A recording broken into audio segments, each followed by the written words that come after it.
अस्सलामुअलैकुम, आप देख रहे हैं पाकिस्तान टुनाइट। मैं हूं सैयद समर अब्बास। मुल्क में इलेक्शन के ऐलान के साथ ही सियासी और इंतखाबी गहमा गहमी अपने अरूज को जा पहुंची है। बयानात और इल्जामात का ना खत्म होने वाला सिलसिला चल पड़ा है। इंतखाबी इल्हाक और इत्तेहाद की बातें और मुलाकातें हो रही हैं। किसी को इंतखाबी इत्तेहाद के लिए मजबूर किया जा रहा है तो कोई इंतखाबी इत्तेहाद से यकसर इनकार कर रहा है, तो कोई बगैर किसी इत्तेहाद के ही इंतखाबी मार्का मारने का दावा कर रहा है। आज का सारा दिन इलेक्शन से मुतल्लिक सियासी मुलाकातों, बातों और जलसों की नजर रहा है। पाकिस्तान में होने वाले इंतखाबात को आलमी सतह पर भी बड़ी बारीक बीनी से देखा जा रहा है। तभी आज पाकिस्तान में अमेरिकी सफीर डोनाल्ड ब्लूम की जानिब से पाकिस्तान के सियासी बड़ों से मैराथन मुलाकातें की गई हैं। अमेरिकी एम्बेसी इस्लामाबाद से जारी हैंड आउट में कहा गया है कि आज अमेरिकी सफीर डोनाल्ड ब्लूम ने पाकिस्तान के सियासी अकाबरीन से मुल्तान और लाहौर में मुलाकातें की हैं, जिनमें साफ और शफाफ इलेक्शन के इनेकाद पर गुफ्तगू हुई है। अमेरिकी सफीर ने मुल्तान में पीपल्स पार्टी के सीनियर रहनुमा यूसुफ रजा गिलानी से, जबकि लाहौर में मुस्लिम लीग नून के कायद नवाज शरीफ से और इस्तेकाम में पाकिस्तान पार्टी के सरबराह जहांगीर तरीन से मुलाकातें की हैं। अमेरिकी सफीर से मुलाकात से मुताल्लिक मुस्लिम लीग नून ने अपने बयान में कहा है कि नवाज शरीफ ने अमेरिकी सफीर को यह भी यकीन दिलाया है कि पाकिस्तान को दरपेश लातादाद मसाइल और बहरानों से निकालने में पाकिस्तान के अवाम एक बार फिर उनकी जमात पर ही एतमाद करेंगे। अमेरिकी सफीर के अलावा बरतानी सफीर भी पाकिस्तानी क़यादत से धड़ाधड़ मुलाकातें कर रही है। गुज़िश्ता रोज़ बरतानवी हाई कमिश्नर जेन मेरियट की मुस्लिम लीग नून के कायद नवाज शरीफ से मुलाकात हुई और आज उनकी पाकिस्तान पीपल्स पार्टी के शरीक चेयरमैन आसिफ अली जरदारी से मुलाकात हुई। दूसरी जानिब अमेरिकी सफीर की इन मुलाकातों को तहरीक इंसाफ एक पुरानी साजिश के नए तसलसल के तौर पर देख रही है। तर्जुमान तहरीक इंसाफ के बकौल अमेरिकी सफीर की अदालत से सजा याफ्ता मुजरिम से मुलाकात का एलामिया पाकिस्तान के अंदरूनी मामलात में संगीन मुदाखलत है, जिसको मुकम्मल तौर पर मुस्तरद किया जाता है। PTI के बकौल इस एलामिया के मुंदजात इस साजिश का तसलसल है जिसके तहत चेयरमैन तहरीक इंसाफ की मुंतखब और जायज़ जमहूरी हुकूमत का खात्मा किया गया। और अमेरिकी सफीर की अदालत से सजा याफ्ता नवाज शरीफ से मुलाकात के बाद साजिश अपनी मकरूह और नफरत अंगेज शक्ल सूरत के साथ पूरी कौम के सामने आश्कार हो चुकी है।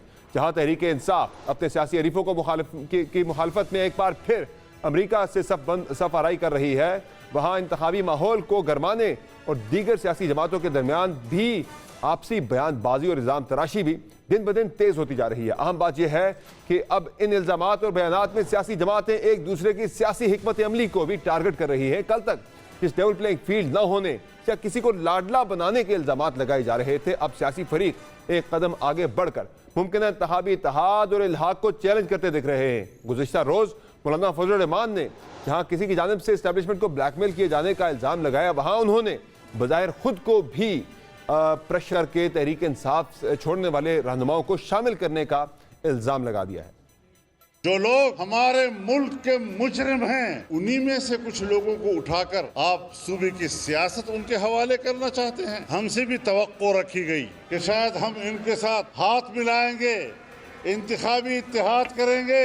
हमने पहले दिन ही साफ साफ कह दिया था कि अगर ये मुजरिम वहां से निकलते भी हैं तब भी हम उनको कबूल करने के लिए तैयार नहीं हो सकते। मौलाना फजल रहमान के इस इल्ज़ाम को तकवीत बिलावल भुट्टो ज़रदारी की जानिब से आज सामने आने वाले एक बयान से भी मिलती है, जिसमें भी उन्होंने किसी IGI बनाने का या IGI का हिस्सा बनने या किसी के साथ इत्तेहाद करने से साफ इनकार किया है। अगर आज भी कोई समझता है कि वो जबरदस्ती किसी को वजीर आजम बना सकते हैं तो ये इनका गलत फहमी है। हम किसी IGI का हिस्सा नहीं बनेंगे। बिलावल भुट्टो ज़रदारी रोजाना अपनी तकारीर और जलसों में नून लीग को भी निशाने पर लिए हुए हैं, तहम इस मुतालिक उनका मौक़िफ़ भी तज़ादात से भरपूर दिखता है। जब वो मुस्लिम लीग नून के साथ हुकूमत करने का क्रेडिट तो लेते हैं, लेकिन सिर्फ उसमें अपनी कारकर्दगी सराहते हैं और मुस्लिम लीग नून के बाकी वज़रा की कारकर्दगी पर पूरी मुस्लिम लीग नून को महंगाई लीग का नाम दे रहे हैं। सियासी पंडितों के बकौल बिलावल भुट्टो की जानिब से मुस्लिम लीग नून पर तनकीद की बड़ी वजह वो ज़मीनी हक़ाइक़ भी है जिसकी बुनियाद पर पीपल्स पार्टी की बनती बनती बात बिगड़ गई। वो पीपल्स पार्टी जो जनूबी पंजाब में मारका मारती दिख रही थी, अब सिंध में भी अपनी सियासी बका को बचाने के लिए परेशान दिख रही है। दूसरी जानिब मुस्लिम लीग नून ने भी आइंदा इंतखाबात में अपनी कारकर्दगी से मुतालिक ज़रूरत से ज़्यादा पुरएतमाद दिखाई दे रही है। वी आर राउंड अबाउट 120 और 25 के करीब जो है वो सीटों पे हम कामयाबी पंजाब से हासिल करेंगे। अपनी सिंपल और अपनी पार्टी की मेजॉरिटी से जो है वो पाकिस्तान में हुकूमत PMLN जो है वो बनाने जा रही है। राना सनाउल्लाह का दावा अपनी जगह, लेकिन ज़मीनी हक़ाइक़ और हालिया दिनों में आने वाले सर्वेज मुस्लिम लीग नून के लिए ख़तरे की घंटियाँ बजा रहे हैं। बिलखुसूस जब अक्सर सर्वेज तहरीक इंसाफ मुस्लिम लीग नून को चारों खाने चित करती हुई दिखाई दे रही है, तमाम बड़ा सवाल यह है कि तहरीक इंसाफ के सियासी मुस्तकबिल का भी है, जिससे मुतल्लिक उम्मीद और बातों की हद तक तो ये कहा जा रहा है कि पाकिस्तान तहरीक इंसाफ को इंतखाबी मैदान से बाहर नहीं किया जाएगा, लेकिन पाकिस्तान तहरीक इंसाफ के चेयरमैन का इंतखाबी और सियासी मुस्तकबिल दोनों ही तारीख दिख रहे हैं। बात करेंगे, हमारे साथ पहले सेगमेंट में मौजूद हैं सीनियर तजज़ेकार मालिक साहब। मालिक साहब, बहुत शुक्रिया आपसे प्रोग्राम में कीमती वक्त दिया। सबसे पहले तो ये बताइएगा कि बिलावल भुट्टो जरदारी मुसलसल मियां नवाज शरीफ को निशाने पर रखे हुए हैं और इस मुहिम में उनकी काफ़ी तेज़ी आ रही है हर गुज़रते दिन के साथ। तहरीक इंसाफ ने भी अब आहिस्ता आहिस्ता टारगेट करना शुरू कर दिया है नून लीग को। वो पेशावर में कोई बड़ा जलसा भी प्लान कर रहे हैं, उसके बाद वो लाहौर में भी एक बड़ा जलसा करने जा रहे हैं मुकम्मल, वो भी अब एक्टिव हो रहे हैं, कन्वेंशन वगैरह उन्होंने शुरू कर दिए हैं। नून लीग जो है वो बिल्कुल खामोश है। बड़ी मानी खेज ये खामोशी है कि नून लीग कहता है टेम्परामेंट नहीं है। आप भी जानते हैं, आपने ज़्यादा मुझसे कवर किया है, आपका ज़्यादा तजुर्बा है। उन्होंने कहता है टेम्परामेंट नहीं है, लेकिन वो बर्दाश्त किए जा रहे हैं। तो मतलब है कि उन्हें यकीन पक्का है कहीं ना कहीं से कि भाई आना हम नहीं आए, बोलने वाले बोलते रहे। आपने हमें सवाल का जवाब एंड में खुद ही दे दिया समर। जब आप कहते हैं ना कि उनको पूरा यकीन है, ऑब्वियसली वो उनको क्या जरूरत पड़ी एक नई कॉन्फ्रंटेशन निकालें या एक अल्फाज की जंग में घुसें। वो बिल्कुल कंफर्टेबल हैं और जो बिलावल साहब है वो नून को नहीं सुना रहे, देखिए वो एस्टेब्लिशमेंट को सुना रहे हैं और वो चाहते हैं कि एस्टेब्लिशमेंट उनके साथ जो इनिशियल जो हम सुनते हैं कि जो इनिशियल इंडिकेशंस थी, वादे तो मैं वर्ड यूज नहीं करूंगा, लेकिन जो चीज़ों का इशारे थे साउथ पंजाब में, सिंध के अंदर कराची की सीट्स का, ये 2-3 चीजें थी। बलूचिस्तान में आपको याद है बाप का जो था, बड़े ऑफ द रिकॉर्ड जब बातें होती थी पीपल्स पार्टी के लीडरान से, तो बड़े कॉन्फिडेंट थे कि वो आके जुड़ेंगे। तो वो तीनों जगह चीजें उलट हो गई हैं। आई थिंक वो बार बार सुना रहे हैं। और आज तो जब बिलावल साहब ने IGI का रेफरेंस दिया, तो IGI का रेफरेंस क्या है? वो तो सुप्रीम कोर्ट में और तारीख में हर जगह एस्टैब्लिश फैक्ट है कि IGI आर्मी ने बनवाई थी। तो उन्होंने IGI का जो रेफरेंस दिया है वो ऐसे ही बेमानी नहीं है, ये उन्हीं को सुना रहे हैं। पहले उन्होंने एक दिन बयान दिया और उनका कमरों में बैठ के जो नताइज बन रहे हैं वो अब वक्त गुजर गया है। फिर जरदारी साहब का एक बयान आया कि मैंने दोस्तों को बड़ा समझाया, उन्होंने नुकसान किया और मैं 8 साल से देख रहा हूँ ना खुद काम करते हैं ना इनको करवाना आता है। सो आई थिंक उनकी जितनी बातें हैं वो सुना एस्टैब्लिशमेंट को रहे हैं। क्लियरली नजर ये आ रहा है कि एस्टैब्लिशमेंट बिल्कुल उनके उस तरह हाथ नहीं रख रही जैसे उनका ख्याल था। सो उनका गुस्सा समझ आता है और यही मुझे तो इसमें और तेजी नजर आएगी। चीजें तो मालिक साहब तकरीबन जो आप बात कर रहे हैं कि उसमें नजर तो यही आ रहा है नून लीग के वाले से चीजें, फिर इसका मतलब है कितना है, तो फिर पीपल्स पार्टी क्या अचीव कर लेगी ये सारा कुछ करके? यही कि उनको जो इस वक्त नजर आ रहा है उससे ज्यादा हिस्सा मिले। पीपल्स पार्टी को ये भी फिक्र है, क्योंकि ऐसी बातें भी सुन रहे हैं कि उनको ये भी खतरा है कि जी हमारा सिंध के अंदर हमारी सीट्स कम की जाएं और वो कम से कम चाहते हैं सिंध डिस्टर्ब ना हो। देखें summer very quickly 3 weather cocks हैं, पॉलिटिकल वेदर कॉक्स पाकिस्तान में। एक है MQM, एक है बाप, एक है GDA। ये जिधर जाते हैं किसी के कहने पे जाते हैं और जब साथ छोड़ते हैं किसी के कहने पे साथ छोड़ते हैं। आपको याद है एक जमाना था सारी मुस्लिम लीग तोड़ी गई और बाप पार्टी बना दी गई। अब बाप पार्टी तोड़ के दोबारा मुस्लिम लीग को तकवीत दी जा रही है। पहली डील जो हुई मियां साहब की वो MQM के साथ थी, तो अब तो इस इक्वेशन में सिर्फ GDA रह गया है ना। तो मेरा ख्याल है इसमें डबल मैसेज है। एक तो उनकी कंफर्ट है और दूसरा मुझे लगता है कि ये मैसेज डिलिबरेटली दिया जा रहा है, जैसे आप मैं हम लोग डिस्कस करें और आम आदमी को भी ये कन्विंस हो जाए कि हाँ यार ये 3 अगर आ रहे हैं तो फिर इसका मतलब है ये तो फैसला हो गया। और पाकिस्तान में एक टेंडेंसी होती है कि जब लोग वोटर देखता है कि यार ऐना नहीं आना है तो चलो फिर जिस दिन आले टुरो। तो ये आई थिंक अब बड़ी ही clear writing on the wall है, बहुत ज्यादा। इसमें एक चीज़ जो है मालिक साहब वो नून लीग के वाले से तो आप कह रहे हैं कि राइटिंग ऑन द वॉल है, लेकिन इसमें एक चीज़ और बड़ी इंपॉर्टेंट है कि सिर्फ अकेली नून लीग नहीं है, कि मौलाना फजलुर रहमान भी कह रहे हैं कि हमें कहा जा रहा है कि तहरीक इंसाफ छोड़ने वालों के साथ इत्तेहाद किया जाए। बिलावल कह रहे हैं कि हम किसी IGI का ऐसा नहीं बनेंगे, अकेले इलेक्शन लड़ेंगे। राना सनाउल्लाह 3 मरतबा मैं उन्हें सुन चुका हूँ पिछले 1-2 हफ्तों के अंदर के भाई अगर मईशत ठीक करानी है तो फिर हमें सादा अक्सरियत हर सूरत में दी जाए। तो वो इसका मतलब है कि जो है कोई जो नून लीग को भी शायद कन्वे हुआ है, कोई इस तरह की चीज़ है कि शायद कोई माइनस पीटीआई को नेशनल गवर्नमेंट साइड टाइप की चीज़ बनने जा रही है, लेड बाय पीएमएल। कोलिशन हमें तो समर कोलिशन गवर्नमेंट बनती नजर आ रही है, जो मर्जी आप उसको नाम दे दें। देखिए मौलाना साहब के दो मसाइल हैं। मौलाना साहब को ये सही कह रहे हैं, वो पीटीआई की बात नहीं हो रही, वहां पे बात हो रही है कि परवेज खट्टक के साथ कोएग्जिस्ट करें। मौलाना साहब परवेज खट्टक के साथ बहुत ज्यादा, उनका ख्याल है कि ज्यादा फेवरेटिज्म उधर इनके हिस्से से ज्यादा हिस्सा उनको दिया जा रहा है, क्योंकि एएनपी बहुत बुरे हालात में है। तो अब वहां पे तो दो ही असल ऑपोजिशन, तो वहां पे उनकी पीटीआई थी। अब पीटीआई को तोड़ा गया हुआ है और जो उसका हाल किया हुआ है वो सबके सामने है। तो उनका मसला उनको वैसे भी नजर आ रहा था कि बलूचिस्तान के अंदर और केपी में उनको एक हिस्सा मिलेगा। बलूचिस्तान में तो उनको हिस्सा भी नहीं मिल रहा, उनको भी उस तरह नहीं मिल रहा। तो केपी के अंदर हर कोई अपनी अपनी टर्फ की लड़ाई लड़ रहा है। ऐसा ही है। मौलवी साहब फाइनली ये बताएं कि पाकिस्तान तहरीक इंसाफ को एक ज़रा नया साजिशी बयानिया मिल गया है अमेरिका के हवाले से। जो अमेरिकी सफ़ीर की मुलाकातें हुई हैं मियां नवाज शरीफ के साथ, जहांगीर तरीन के साथ, पीपल्स पार्टी के डेलीगेशन से हुई, तो तरीके साहब कह रही है कि भाई ये तो एंटी पीटीआई जो है पॉलिटिकल पार्टी से लीडर से मिल रहे हैं, तो वो साजिश का तसलसल जो है वो नज़र आ रहा है इसके अंदर। यार अमेरिकन सफ़ीर से कौन नहीं मिलता? अमेरिका का पूरा बयानिया हुआ। इमरान खान ने कहा मेरी गवर्नमेंट अमेरिका ने गिरा दी, और जब गवर्नमेंट गिर गई तो क्या ये अमेरिकन टॉप डिप्लोमेट्स को नहीं मिले? क्या ये सेनेटर्स को नहीं मिले? साहब भी मिले थे खुद। छोड़ दें, ये सिर्फ इलेक्शन की बातें हैं। ये आज मैं देखूंगा अगर आज एम्बेसडर को इजाजत मिल जाए मिलने की पीटीआई की टॉप लीडरशिप से, जो जेर हिरासत भी है, क्या वो मिलने से इनकार करेंगे? That will be interesting. ये और अमेरिका का ये जो बयानिया है ये 2-4 दिन चलेगा फिर खत्म हो जाएगा। ज्यादा बड़ा बयानिया वही है जो डोमेस्टिक मंडी में हो रहा है। ठीक है, बहुत शुक्रिया मौलवी साहब, आपने प्रोग्राम में अपना कीमती वक्त दिया। ये था तज़किया मोहम्मद वालिद साहब का, जिनका कहना है कि हर सियासी जमात अपना अपना हिस्सा लेने के लिए तगदो कर रही है, बाकी कोई असूल नहीं, कोई बयानिया नहीं, ऐसी कोई चीज़ नहीं है। प्रोग्राम में आगे बढ़ेंगे। हमें ज्वाइन किया है पाकिस्तान तहरीक इंसाफ के रहनुमा और चेयरमैन तहरीक इंसाफ के वकील शेर अफजल मरवत साहब ने।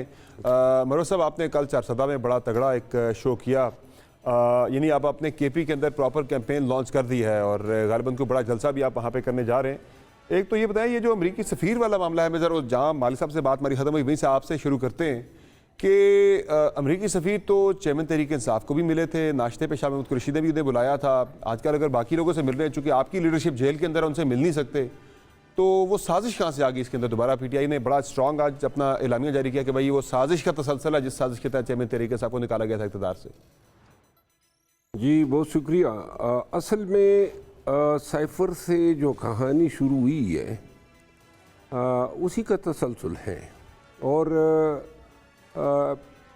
अमेरिका के साथ साथ नेटो फोर्सेस में जितने ममालिक हैं उन सब की दिलचस्पी जो है वो इसमें नज़र आती है कि पाकिस्तान तहरीक इंसाफ जो है इसकी वापसी का कोई तोड़ किया जाए। जब अदम एतमाद की तहरीक लाई जा रही थी तो हमारे पार्लियामेंटेरियन जो थे उनको कनाडा, यूके और यूनाइटेड स्टेट्स के एम्बेसीज ने बुलाया था और उनको कहा गया था कि जी आप पाकिस्तान तहरीक इंसाफ का साथ छोड़ें। ये ख़ान साहब के बयानिए में जो शिद्दत थी और जो गैज़ व ग़ज़ब था, उसके पीछे असल हक़ाइक़ यही थे कि एम्बेसीज का इस हद तक इन्वॉल्व होना। फिर साइफर जो हैं, जो पहले इसको कहानी कहा जा रहा था, मफरूज़ा कहा जा रहा था, अब तो हमारे ट्रायल ही इसी पे हो रहे हैं कि डोनाल्ड लू का जो पैगाम था वो अवाम को क्यों बताया, ये चार्ज हैं। तो अगर इस तमाम चीज़ों को, इन तमाम चीज़ों को इस एंगल से देखा जाए, फिर यूके के एम्बेसडर ने कुछ अर्सा कबल चीफ इलेक्शन कमिश्नर से मुलाकात की, अमरीकी सफ़ीर मिलाए। तो इन तमाम सफ़रा का फिर इन हालात में जब इलेक्शन सर पे हैं और उन पार्टियों से मिल रहे हैं जो पीडीएम के कंपोनेंट्स थे, तो पाकिस्तान तहरीक इंसाफ को यकीनन ख़दशात जो हैं उनको तक़वियत भी मिलेगी। हम ये समझते हैं, जिस तरह मालिक साहब ने कहा ना कि हर पार्टी मिलना पसंद करेगी, मेरा ख्याल ये है कि फेयर इलेक्शन और ट्रांसपेरेंट इलेक्शन के लिए ज़रूरी है कि इस ऐसे किसी भी इम्प्रेशन को डिस्पेल किया जाए जो ये तासुर बनाए कि या तो बैरूनी ताकतें जो हैं वो हमारे इलेक्शन के प्रोसेस को इन्फ्लुएंस कर सकती हैं या उनकी ईमा पे कोई भी पार्टी जो है अवामी ताकत के बगैर जो है इक़्तिदार में आ सकती है। सबको मिल रहे हैं, वो पीपल्स पार्टी की लीडरशिप को भी मिले हैं, अकेले नवाज शरीफ को नहीं मिले, जहांगीर तरीन को भी मिले हैं। ये जहांगीर तरीन साहब, पीपल पार्टी, नवाज शरीफ साहब, ये आइंदा चंद हफ्तों में जो है इनका अलाइंस बनेगा और ये वाहिद अलाइंस होगा जो कि जिसका मुकाबला पाकिस्तान तहरीक इंसाफ से होगा। तो लिहाजा वो जो जिनसे भी मिल रहे हैं वो एक ही ताली के छठे बटे हैं। लेकिन पीपल्स पार्टी तो कह रही है हमने कोई इत्तेहाद नहीं करना। आज ही बिलावल भुट्टो ज़रदारी केपी के अंदर उन्होंने बड़ा फोर्सफुली उन्होंने कहा है कि भाई हम किसी आईजे का ऐसा नहीं बनेगा, अपना अलग से इलेक्शन लड़ेंगे। वो तो नून लीग को रोजाना ललकार रहे हैं, लताड़ रहे हैं मियां नवाज शरीफ को ठीक ठाक। देखिए जी, वो बाप के इशू पे थोड़े नाराज़ हैं कि इस्माल गनीमत में से हमें हिस्सा नहीं दिया गया और कुछ मेरे ख्याल में रखे गए हैं ताकि इनको भी खुश किया जा सके। बाकी जो हैं मुझे कभी तौर पे ये इम्कान नज़र आ रहा है कि वही PDM दोबारा बनने वाली हैं जो 16 माह तक इस मुल्क की हुक्मरान रही और मुल्क को इस हालत पे पहुंचाया। अच्छा, मुझे ये बताएं, शरीफ अफजल मरवत साहब के फ़ारूक सत्तार साहब का इल्ज़ाम है जो आपने अभी बात की भी, वो तो कुछ और बात कर रहे हैं। वो तो कह रहे हैं कि पीपल्स पार्टी और तहरीक इंसाफ अंदर से आपस में मिली हुई हैं। आजकल बिलावल ने डेरे डाले हुए हैं जाके KP के अंदर और वहाँ से बैठ के भी वो ज़्यादा तहरीक इंसाफ को कम, नून लीग को ज़्यादा ललकार रहे हैं वहाँ से बैठ के। दोबारा आप कहिएगा कि तहरीक इंसाफ किससे मिली हुई है? फ़ारूक सत्तार साहब कह रहे हैं कि तहरीक इंसाफ और पीपल्स पार्टी अंदर से इनकी आपस में कोई अंडरस्टैंडिंग है। पाकिस्तान पीपल दोनों ने हदत पे नवाज शरीफ को रखा हुआ और ये पाकिस्तान पीपल पार्टी ने 9 मई के बाद मुसलसल इनके लीडर्स ने चेयरमैन PTI और पाकिस्तान तहरीक इंसाफ के ख़िलाफ़ जो ज़बान इस्तेमाल की, जो एक्यूजेशन की, आज तक जो हमारी ख़वातीन अंदर हैं, जो ज़्यादती हुई, फिर हमारे जो वर्कर शहीद हुए, जो आज तक 4 लोग जो हैं वो सारी उम्र के लिए अपाहिज हो चुके हैं, कभी इन्होंने इस चीज़ की कंडेमनेशन ही नहीं की है, कोई सिंपैथी का एक वर्ड ही नहीं बोला है। और मेरा ख्याल है कि माँ सिवाय मिलिट्री कोर्ट्स के फैसले के अलावा किसी एक इशू पे भी हमारी नहीं बनती है।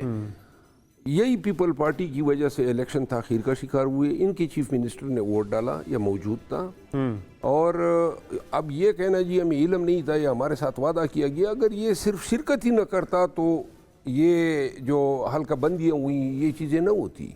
तो लिहाजा जो भी और जितनी कानून साजी हुई, तमाम कानून साजी पाकिस्तान पीपल पार्टी और PMLN ने मिलकर की और उस कानून साजी से भी इनके जो लाइन ऑफ एक्शन है उसका पता चलता है। नवाज शरीफ के लिए रास्ता खोलने के लिए इलेक्शन एक्ट 2017 में भी और कोई ऐसा कानून नहीं था जिसमें तरमीम या ला बनाने में दोनों पार्टियों को एक दूसरे की हिमायत हासिल न हो। पीपल्स पार्टी ने तो आपके लिए यहाँ तक भी उन्होंने स्टैंड लिया कि भाई तहरीक इंसाफ को इंतखाबी मैदान से बाहर नहीं करना चाहिए। उस पर भी बड़ी उन्होंने एडवोकेसी की, आपकी मिलिट्री कोर्ट्स के ऊपर बड़ा उन्होंने स्टैंड लिया है। जी, ये उन्होंने कहा, लेकिन इस दौरान 4-5 यू टर्न भी अपने बयानात में उन्होंने लिए। साथ ही साथ ये भी कहते थे कि जो पार्टी 9 मई की जिम्मेदार हैं उस पार्टी को इलेक्शन लड़ने का कोई हक हासिल नहीं है। इसी तरह मौलाना साहब, वो इंडिविजुअल्स की बात की, मौलाना साहब ने पार्टी की बात नहीं की, मौलाना साहब ने भी यही बयान दिया कि जी मेरा हरीफ जो है उसके हाथ बंधे हुए। हाँ, लेकिन फिर उन्हीं मौलाना साहब ने ये भी बयान दिया कि ये पार्टी दहशतगर्द पार्टी है और इस पार्टी को इलेक्शन लड़ने का मौका नहीं दिया जाना चाहिए। तो लिहाजा ये यू टर्न ले रहे हैं बयानात में। हमारे साथ किसी पार्टी ने कोई इंसानी हमदर्दी शो नहीं की है। अच्छा, अब आपका लायामल क्या आगे का, इंतखाबात में कैसे जाएंगे? आपसे गुज़िश्ता चंद अयाम कबल एक इंटरव्यू हुआ जिसमें मैंने बताया था कि हम कन्वेंशन करने जा रहे हैं। पहला कन्वेंशन हमने 4 में किया, वहाँ पे आपको इल्म होगा कि पुलिस ने रेड किया, शादी हाल को ताले लगाए, फिर हम प्राइवेट जगह पे उजरे पे ले गए, वहाँ पे उन्होंने जो है आके कुर्सियाँ उठा ली। इस दौरान मैं पहुंच गया था 4 तो हमने फजल शकूर खान जो हमारे लॉ मिनिस्टर थे उनके उजरे में, और उस वक़्त तादाद जो है 10,000 तक पहुंच चुकी थी और पुलिस 400-500 के साथ हमारे ऊपर हावी नहीं हो सकती थी। इसके बाद अब आगे क्या करने जा रहे इसके बाद हमने दूसरा जलसा किया और वो शायद पहले वाले से भी बड़ा था और चूंकि तादाद इतनी ज़्यादा थी, अब हम ये करने जा रहे हैं, हम नौशेरा में कन्वेंशन कर रहे हैं जुमे के दिन, हम इतवार को भी कन्वेंशन कर रहे हैं मर्दान में, करक में हम कन्वेंशन कर रहे हैं, दीर में कर रहे हैं। बहरहाल 24 अजला में से हर ज़िले में एक एक कन्वेंशन कर रहे हैं। इन द मीन टाइम 2 से 5 दिसंबर के बीच अगर खान साहब जो हैं तारीख देते हैं तो हम पेशावर में बहुत बड़ा जलसा करने जा रहे हैं। अच्छा, ये जो साइफर केस के अंदर जो उन्होंने तफसीली फैसला दिया है, उन्होंने कहा जी कि इस केस में तो सज़ा जो है वो सज़ाए मौत भी बनती है, उम्र कैद भी बनती है। इतनी लंबी सज़ा के ऊपर जो है वो ज़मानत जो है वो अमूमन नहीं दी जाती। तो इस पर क्या अपनी राय देंगे? जहाँ आपको और जस्टिस आमिर फ़ारूक के वाले से भी आप काफ़ी ज़्यादा रायज़नी कर चुकी तरीके से, आप खान साहब की अहलिया जो है उन्होंने उन पर अदम एतमाद का इज़हार किया। इन्हीं आमिर फ़ारूक साहब ने तो खान साहब को तोशाखाना केस में बेल दी थी, यानी जहाँ रिलीफ मिल जाए वहाँ ठीक है ना, मेरे तो जज बुरा हो गया। बेल अगर न भी देते तो कोई फ़र्क नहीं पड़ता था, क्योंकि जो नुकसान होना था वो हो चुका था। खान साहब की साइफर केस में गिरफ्तारी, अब ये नेब के केस में गिरफ्तारी। जहाँ तक इस आर्डर का ताल्लुक है चीफ जस्टिस साहब का, उन्होंने ये लिखा है कि सेक्शन 5 ऑफिशियल सीक्रेट एक्ट 1923 के तहत जुर्म की सज़ा सज़ाए मौत या उम्र कैद है। ये अमूमन बेल आर्डरों में लिखा जाता है, इससे ये इम्प्रेशन लेना कि ये सज़ा होगी, ये कानून से मुनाफी है। ये अमूमन जज साहिबान अपने बेल आर्डर में लिखते हैं, ये किसी गैर मामूली बात नहीं है। लेकिन जहाँ तक आपने अदम एतमाद की बात की, वो मुसलसल जो है पाकिस्तान तहरीक इंसाफ बिलखसूस चेयरमैन PTI जो है वो मज़कूरा जज साहब के साथ के हवाले से ख़दशात और तशवीश रखते हैं। थैंक यू सो मच, बहुत शुक्रिया मरवत साहब, आपने प्रोग्राम अपने कीमती वक्त। नाज़रीन, प्रोग्राम में एक मुख्तर ब्रेक लेंगे, ब्रेक से वापस आएंगे, बात करेंगे फ़ौजी अदालतों के हवाले से। सिंध हुकूमत ने पहले पटिशन उनकी तरफ से आई इतलात के दायर कर दी है, अपील दायर कर दी है, बाद में अपील वापस ले ली गई। ये मामला चल क्या रहा है, इस पर बात करेंगे सिंध के निगरान वज़ीर दाखिला से। एक ब्रेक के बाद हमारे साथ रहेंगे।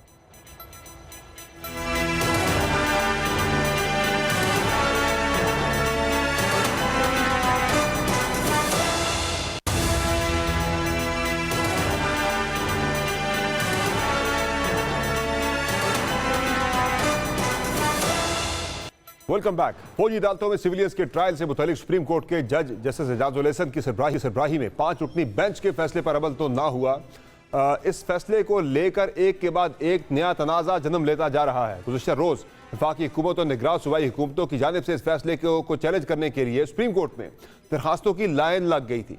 ताहम इन दरखास्तों से मुतालिक अब एक इबहाम और गैर यकीनी की सूरत हाल पैदा हो गई है। गुज़िश्ता रोज़ सबसे पहले सिंध की निगरान हुकूमत की जानिब से सुप्रीम कोर्ट के फैसले को चैलेंज करने के लिए सुप्रीम कोर्ट में दरखास्त दायर किए जाने की इत्तला आई थी, और बाद में फिर ये हुआ कि चीफ सेक्रेटरी सिंध के तवसत से सामने आने वाली तफसीलात के मुताबिक हुकूमत सिंध ने पाकिस्तान आर्मी एक्ट 1952 के तहत आम शहरियों के ट्रायल को गैर आइनी करार देने के 5 रुकनी बेंच के फैसले के खिलाफ सुप्रीम कोर्ट में अपील दायर कर दी है।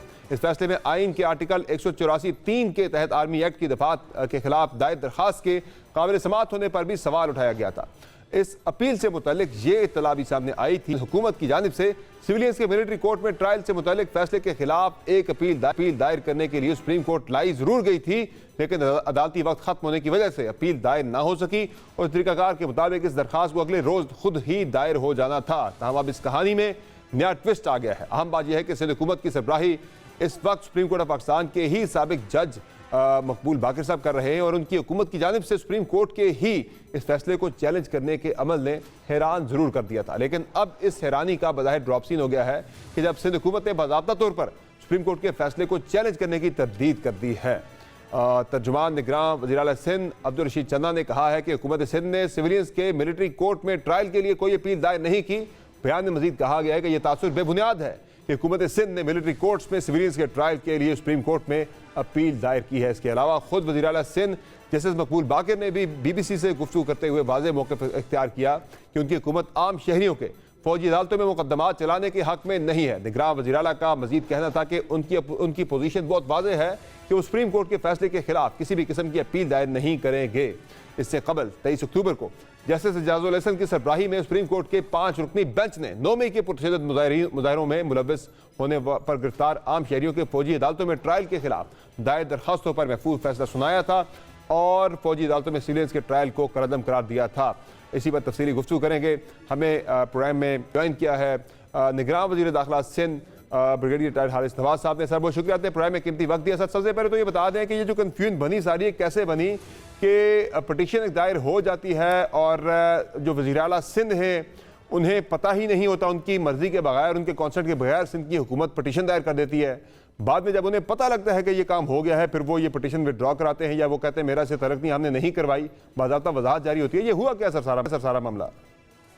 Actually summer honestly telling you I have no idea, क्योंकि मेरा ये इसको डील नहीं करता। इसको एडवोकेट जनरल पंजाब, एडवोकेट जो है जनरल सिंध और उसके बाद लॉ मिनिस्टर हैं देशों पे। आई थॉट कि आप उनसे ज़्यादा इंफॉर्मेशन लेते, क्योंकि मैं बिल्कुल इस चीज़ को मुझे नहीं पता था। मुझे यही आपके टीवी में पता चला था कि पहले दायर हो रही है फिर नहीं हो रही है। तो I think there the right person comment. मे भी शायद वापस हुई डेलिब्रेशन के लिए या what are the reason. I will still say कि ये आप ज़रूर उनसे पूछो, बिकॉज आई इंडिविजुअल मेरी अपनी पर्सनल ओपिनियन है, लेकिन जाहिर है कि अगर वो वापस हुई है तो they must be having the reason. इसके लिए राइट पर्सन आर ये आपके लॉ मिनिस्टर सिंध और उसके बाद एडवोकेट जनरल जो सिंध के हैं वो आपको इन्फॉर्मेशन दे सकेंगे। Frankly honestly I am telling you I have no much idea about it. Sir वैसे आपकी ज़ाती राय क्या है कि ये पटिशन होनी चाहिए थी दायर या नहीं होनी चाहिए थी, और आपकी क्या राय है कि सिविलियंस का फौजी अदालतों में ट्रायल होना चाहिए नहीं होना चाहिए? अगर फौजी अदालतों में नहीं फिर कहाँ होना चाहिए? देखिए मेरी पर्सनल अगर ओपिनियन है, which I am giving my own personal, not about anything else, then definitely trial होना चाहिए। वजह ये है कि देखें अगर आज इनको हम इस तरीके से जितने कुछ 9th मई को हुआ, जो इंसिडेंट हुआ, जो हालात हुए, जो नेशनल सिक्योरिटी के इशू हुए, फौज ने बड़ा प्रोफेशनली बिहेव किया, तो उसको विथड्रॉ कर लिया। Things could have been much worse, which we have seen now. Even those were not acceptable. जिस तरीके से आपने मिलिट्री इंस्टॉलेशंस पर गए, आपने जो फील्ड पे जो एयर बेसिस पे चले गए, वहाँ जाके जो कुछ किया, उसके बाद कैंटोनमेंट में जो लाहौर में या निशान हैदर के जो थे याद करें उनको कैसे डिस्टार्ट किया गया। तो देखें we must understand, I don't know why we are worried about it.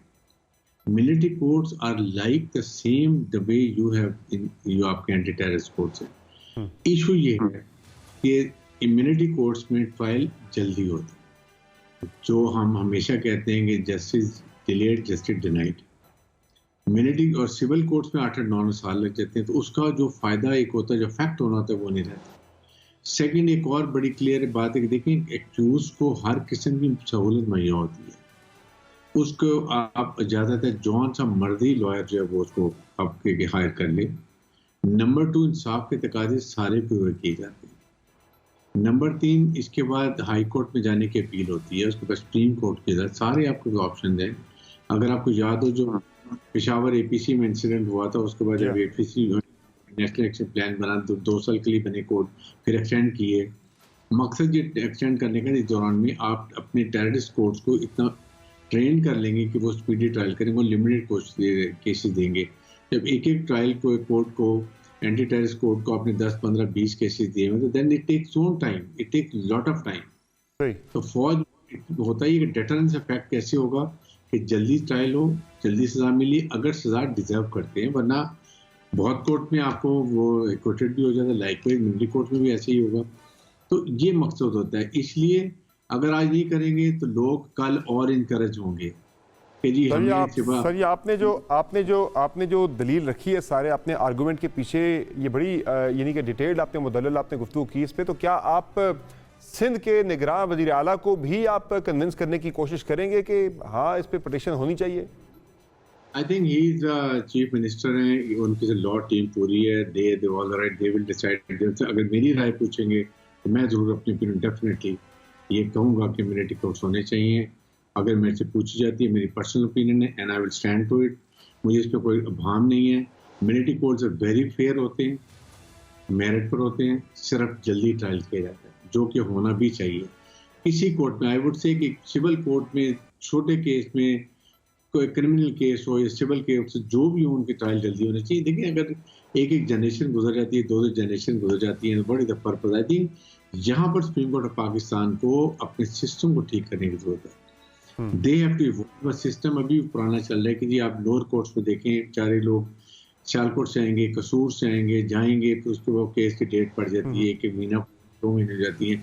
So this is we have to do something extra with it. आपको हमें अपने हर अदारे को अपने अदारे के अंदर बैठ के उसके हालात ठीक करने चाहिए, इम्प्रूव करने चाहिए, ताकि उसमें जल्दी आए, इंसाफ मिले, सस्ता इंसाफ मिले और इंसाफ होता हुआ नजर आए।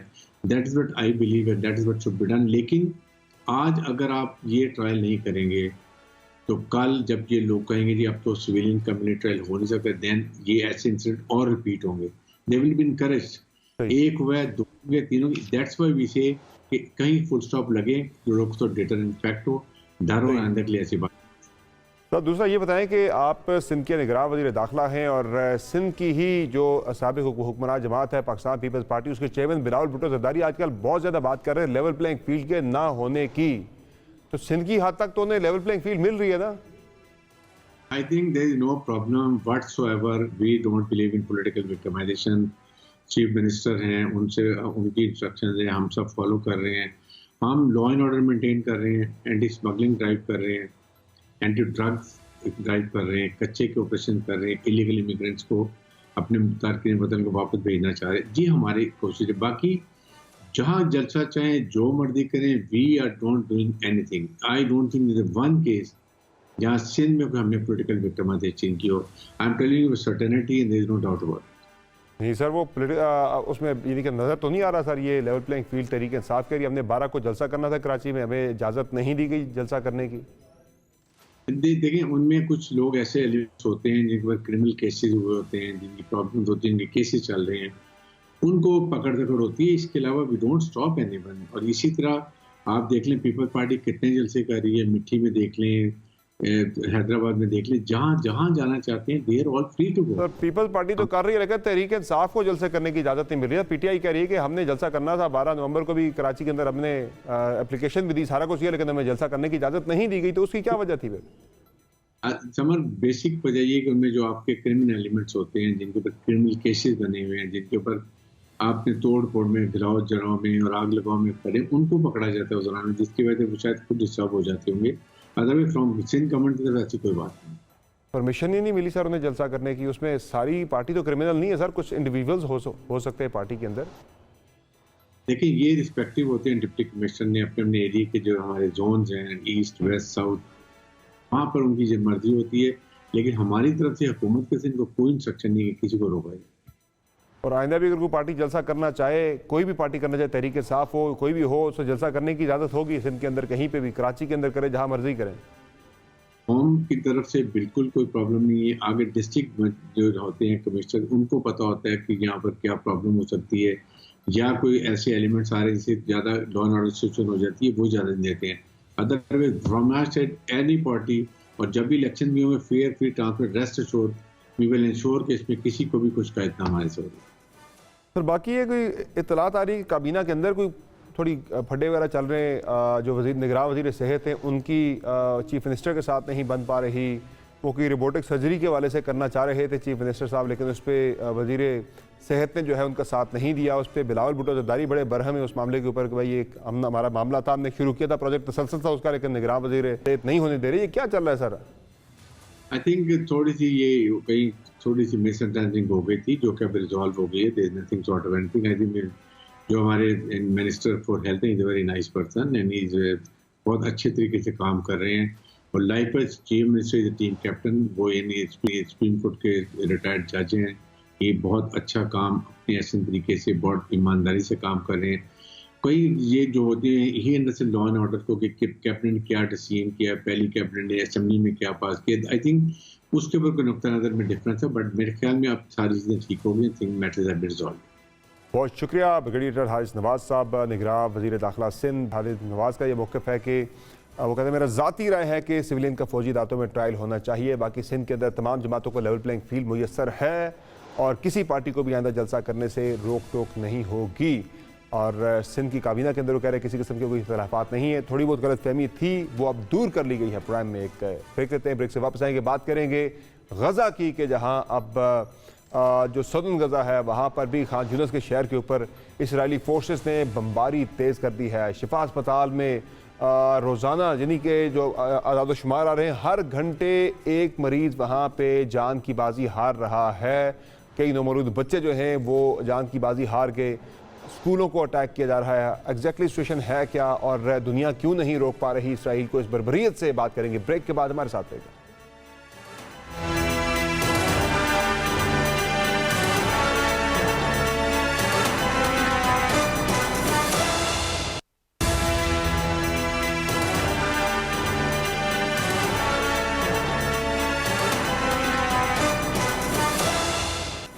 Welcome back. 4,707 निहत्ते और मासूम फ़लस्तीनी बच्चे और 2100 से 3100 से जायद ख़वातीन, 12,000 से जायद अफराद शहीद, 29,000 से जायद अफराद जख्मी, लाखों अफराद नकल मकानी करने पर मजबूर, बिजली, पानी और दीगर रोज़मर्रा ज़रूरियात की चीज़ों से महरूम। ये सूरत हाल है उन मासूम और मजलूम गजा वासियों की जो गुज़िश्ता 43 रोज़ से इसराइली जारियत और बर्बरियत के निशाने पर हैं। और अब सहूनी अफवाज जनूबी गजा पट्टी के इलाके खान यूनिस को निशाना बना रही है, जहां रिहायशी इमारतों पर बमबारी की जा रही है। गुज़िश्ता रात भी होने वाले ऐसे ही एक हमले में 26 अफराद शहीद हो गए थे। इससे कबल इसराइल ने जनूबी शहर खान यूनिस में फ़लस्तीनियों को एक ताज़ा इंतबाह जारी किया था कि वो मगरबी इलाकों की जानिब मुंतकिल हो जाएं, जहाँ इमदाद फराहम की जा रही है। इस इंतबाह से इशारा मिलता है कि गजा के शुमाली इलाकों को ज़ेर करने के बाद इसराइली फौज जो है वो जनूबी गजा में भी हमास पर हमला करने का इरादा रखती है। आलमी दुनिया के दबाव और इल्तिजाओं को भी रोनते हुए इसराइल इंसानी हकूक़ की भी संगीन खिलाफ वर्जी का मुर्तकिब होता चला जा रहा है। स्कूलों, रिहायशी इमारतों और अस्पतालों पर भी इसराइली अफवाज बम बरसा रही है। अब से कुछ देर पहले ही इसराइली फौज की जानिब से गजा के स्कूल पर बमबारी की गई है, जिसके नतीजे में 50 अफराद शहीद हो गए। अल जज़ीरा के मुताबिक बमबारी का शिकार स्कूल अक़वाम मुत्तहिदा के ज़ेर इंतज़ाम है। इसराइली तैयारों ने दहशत गर्दी का मुज़ाहरा करते हुए जबालिया महाजिर कैंप में वाक़ अल फ़खूरा स्कूल को निशाना बनाया, जहाँ जंग से बचने के लिए फ़लस्तीनियों ने पनाह ली हुई थी, जिनके इसराइली फ़ौज ने आग और खून में जिनको नहलाया। स्कूलों और पनाह गुज़ीन मराकज़ के अलावा इसराइल ने गजा के अस्पतालों को भी मुसलसल निशाने पर लिया हुआ है। गजा के सबसे बड़े अस्पताल अल-शिफा का घेराव भी जारी है। वहाँ पर हमास के हेडक्वार्टर का दावा खोखला होने के बावजूद भी इसराइल किसी नदामत का इजहार करने के बजाय अब भी शिफा अस्पताल पर चढ़ाई पर बज़िद है। आज सुबह भी इसराइली फौज ने लाउड स्पीकरों के जरिए गजा में शिफा अस्पताल को अगले 1 घंटे में खाली करने का हुक्म दिया, जिसके बाद सैकड़ों अफराद पैदल इलाके से निकल गए। इस सारी सूरत हाल पर बात करेंगे।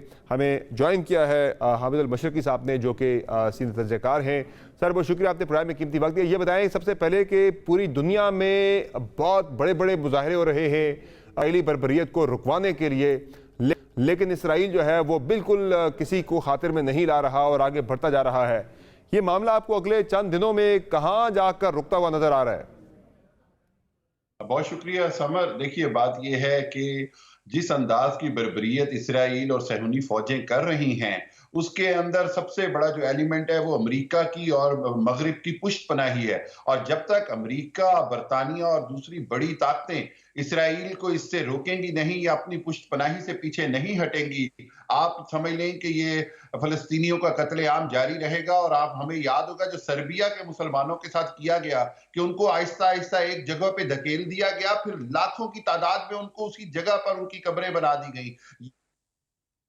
यही सूरत हाल रहा है कि एक तो गजा की छोटी सी पट्टी है 40 किलोमीटर की, उसके अंदर भी उनको 20 किलोमीटर में धकेलना चाह रहा है 20-22 लाख लोगों को, और उसके बाद उनके ऊपर जो है वो कत्लेआम हो रहा है, नस्ल कुशी हो रही है। इस सब के अंदर 2 चीजें बड़ी वाज़ेह हैं समर। एक तो ये कि अगर तो दुनिया ने इसको इस वक्त ना रोका तो मैं ये समझता हूं कि कोई भी बहुत बड़ी जंग छिड़ सकती है अगर चाइना या रशिया या ईरान इसके अंदर किसी अंदाज में शामिल हो गए, जो कि अब मुझे लग रहा है कि चूंकि अमेरिका और बरतानिया तो आंखें बंद करके जैसे इसराइल के गुलाम हो गए हैं और उसके तमाम जंगी जराइम को भी माफ कर रहे हैं, तमाम उनकी इंसानी हकूक की पामालियों का भी ख्याल नहीं कर रहे हैं, तमाम जो दुनिया के इंटरनेशनल पैरामीटर्स हैं जंग के, उन सबको इसराइल ने तोड़ दिया। अभी आपने जैसे कहा कहीं अल शिफा हॉस्पिटल है तो कहीं स्कूलों पर बमबारी है, तो कहीं सहाफियों का कत्लेआम है, तो कहीं बच्चों का कत्लेआम है। यानी इस सूरत हाल के अंदर अमेरिका की अवाम में तो तजब्जुब है,